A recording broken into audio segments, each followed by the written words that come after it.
ನಾನು ನನ್ನ ಜೊತೆ ನನ್ನ ಇಬ್ಬರು ಹೆಣ್ಮಕ್ಳು ಕೂಡ ಬರ್ತಾ ಇದ್ದಾರೆ ಚಿತ್ರರಂಗಕ್ಕೆ. ನಿಮ್ಮೆಲ್ಲರ ಆಶೀರ್ವಾದ ಆ ಮಕ್ಕಳ ಮೇಲೂ ಕೂಡ ಇರಲಿ.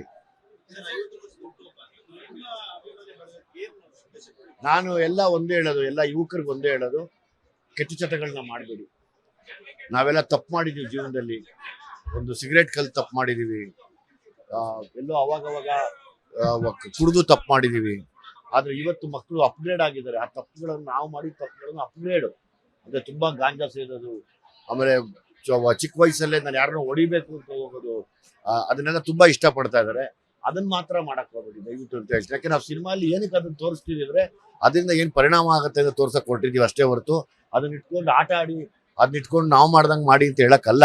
ಇನ್ನೊಬ್ಬ ಮಾಡಿ ಏನ್ ಅನುಭವಿಸ್ದ ಅನ್ನೋದನ್ನ ಹೇಳಕ್ ಹೊರಡ್ತೀವಿ ನಾವ್ ಯಾವಾಗ್ಲೂ.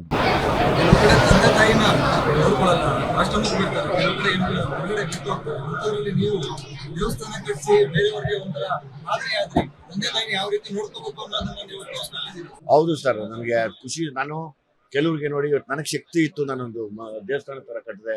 ಕೆಲವ್ರಿಗೆ ಶಕ್ತಿ ಇಲ್ಲ, ಪಾಪ ಸ್ಮಶಾನದಲ್ಲಿ ಉಳ್ತಾರೆ. ಅಲ್ಲಿದ್ರು ಸಹ ಅಲ್ಲೂ ಕೂಡ ಅದನ್ನು ದೇವಸ್ಥಾನದ ತರ ನೋಡಿ. ತಾಯಿ ತಂದೆನ ಎಲ್ಲೂ ಉಳಿರ್ತಿರೋ ಅದು ಯಾವತ್ತು ಗರ್ಭಗುಡಿ. ನಮ್ಗೆ ನಮ್ಮ ಗರ್ಭ ಗುಡಿಗೆ ತರ ಅದು. ನಮ್ಮ ತಾಯಿ ಆ ಅಮ್ಮನ ಗರ್ಭದಲ್ಲಿ ಬಿದ್ದಿದ್ದಕ್ಕೆ ತಾನೇ ನಾವಿಲ್ಲೆಲ್ಲ ಬಂದಿದ್ದು. ಸೊ ಹಂಗಾಗಿ ನನಗಿದು ಗರ್ಭಗುಡಿ. ಯಾವಾಗ ನೀವೆಲ್ಲೇ ಇರಿ, ಹೇಗೆ ಇರಿ, ತಾಯಿ ತಂದೆನ ಮಾತ್ರ ಅನ್ಯಾಯ ಮಾಡಬೇಡಿ. ತಾಯಿ ತಂದೆಗೆ ಪ್ರಾಣ ಕೊಡಿಬೇಕಾದ್ರೆ ಏನು ತಪ್ಪಿಲ್ಲ.